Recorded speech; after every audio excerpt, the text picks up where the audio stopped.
Sa Re Ga Ma Pa senior season 5ல ஒரு முக்கியமான ஃபைனல்ஸா கலந்துக்கிட்டு டைட்டில வின் பண்ணனாலும் மக்களோட மனசுல நீங்காத இடத்த பிடிச்சவங்க தான் கடலூரை சேர்ந்த பவித்ரா. இப்ப பவித்ராவுக்கு 20 லட்சம் ரூபாய் மதிப்பு இருக்கக்கூடிய வீடு கட்டுறதுக்கான ஒரு இடத்த ஒரு பிரபலமான நிறுவனம் பரிசா கொடுத்துருக்காங்க. அதுவும் இலவசமா கொடுத்துருக்காங்களாம். இந்த விஷயத்த அவங்க கையால அவங்க வாங்கும்போது எந்த அளவுக்கு உணர்ச்சிவசப்பட்டிருக்காங்க, எந்த அளவுக்கு எமோஷனலா ஃபீல் பண்ணிருக்காங்க அப்படிங்கிற மாதிரி ஒரு சில வீடியோஸ் இப்ப சோசியல் மீடியா முழுக்க சர்க்குலேட் ஆயிட்டு இருக்கு. சரிகமபா ஷோ அப்படிங்கிறது டேலண்ட்டை வெளிப்படுத்தக்கூடிய ஷோ மட்டும் கிடையாது. ரொம்ப கஷ்டப்படக்கூடிய ஏழை எளிய மக்கள ஒரு உயர்ந்த இடத்துக்கு கொண்டு போய் உட்கார வைக்கிற ஷோ அப்படிங்கிறத இது மறுபடியும் இப்ப நிரூபிச்சிருக்கு. உதாரணத்துக்கு கணவரை இழந்து சரிகமபா ஷோல பாட வந்திருக்கக்கூடிய பவித்ராவுக்கு எக்கச்சக்கமான வாய்ப்புகள் குவிஞ்சுகிட்டு இருக்கு. அவங்க பொண்ணு நட்சத்திராவோட படிப்பு செலவ கேஏஜி டைல்ஸ் ஏத்துக்கிட்டாங்க. அதே மாதிரி இமான் இசையில பாடுறதுக்கான வாய்ப்பும் பவித்ராவுக்கு கிடைச்சிருக்கு. அதைத் தொடர்ந்து டெரேனியம் ஹோம்ஸ் அப்படின்னு சொல்லக்கூடிய ஒரு பிரபலமான ரியல் எஸ்டேட் நிறுவனம் பவித்ராவோட வீட்டுக்கே போயிட்டு பவித்ராவுக்கு ஒரு இன்ப அதிர்ச்சி ஒன்று கொடுத்துருக்காங்க. அதாவது அந்த ரியல் எஸ்டேட் நிறுவனம் பவித்ராவுக்கு 20 லட்சம் ரூபாய் மதிப்பு இருக்கக்கூடிய ஒரு வீட்டு மனையை இலவசமா பரிசா கொடுத்துருக்காங்களாம்.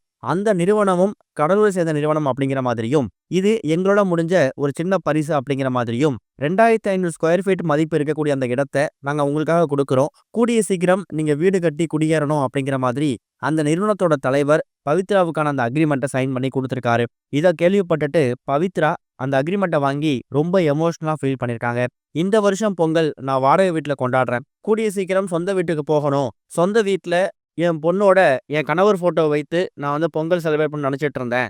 ஆனால் அந்த கனவு இவ்வளோ சீக்கிரம் நனவாக நினச்சி கூட பார்க்கல அப்படிங்கிற மாதிரி அந்த வீடியோவில் பவித்ரா ரொம்ப எமோஷனலாக பேசியிருக்காங்க. ஸோ இது மூலயமா இது வரைக்கும் வாடகை வீட்டில் வசிச்சுட்டு இருக்கக்கூடிய பவித்ராவுக்கு கூடிய சீக்கிரம் அவங்க சொந்த வீடு கட்டி குடியேறுவதற்கான ஒரு இடத்த இந்த பிரபலமான நிறுவனம் அவங்க கையில் கொடுத்துருக்காங்க. இதை பார்த்துட்டு எக்கச்சக்கமானவங்க அந்த நிறுவனத்துக்கு அவங்கள முடிஞ்ச வாழ்த்துக்களையும், கூடிய சீக்கிரம் பவித்ரா அவங்க பாடல்களை பாடி ஒரு பெரிய சிங்கரா அந்த இடத்துல ஒரு சொந்த வீடை கட்டி குடியேறணும் அப்படிங்கிற மாதிரியும் வாழ்த்துக்கள் தெரிவிக்க ஆரம்பிச்சிருக்காங்க. இன்னொரு பக்கம் பொதுவாகவே சரிகமபா ஷோல ஃபினாலே முடிஞ்சு ஒருத்தவங்களுக்கும் அது யார் ஜெயிக்கிறாங்களோ அவங்களுக்கு ஒரு பிரபலமான ஹோம் நிறுவனம் 50 லட்ச ரூபாய் மதிப்பு இருக்கக்கூடிய ஒரு வீட்டை பரிசா கொடுப்பாங்க. அப்படிதான் சரிகமபா சீனியர் சீசன் 5லையும் கொடுத்துருந்தாங்க. ஆனா இப்ப இந்த பிரபலமான நிறுவனம் இந்த லிட்டில் சாம்பியன் சீசன் 5ல இன்னொரு அறிவிப்பை வெளியிட்டிருக்காங்க.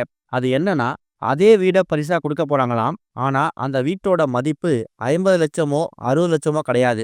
1 கோடி ரூபாய் மதிப்பு இருக்கக்கூடிய வீட்டை இந்த சீசன்ல இருந்து அவங்க பரிசா கொடுக்க போறாங்க. அதனாலேயே இந்த சீசன் 5, அதாவது லிட்டில் சாம்பியன் சீசன் 5ல பாடக்கூடிய எல்லா கண்டஸ்டன்ஸ்க்கு இடையில அந்த போட்டி மனப்பான்மை அப்படிங்கிறது அதிகமா இருக்கும். யாரு வின் பண்ண போறாங்க அப்படிங்கிறத வெயிட் பண்ணி பார்க்கலாம்.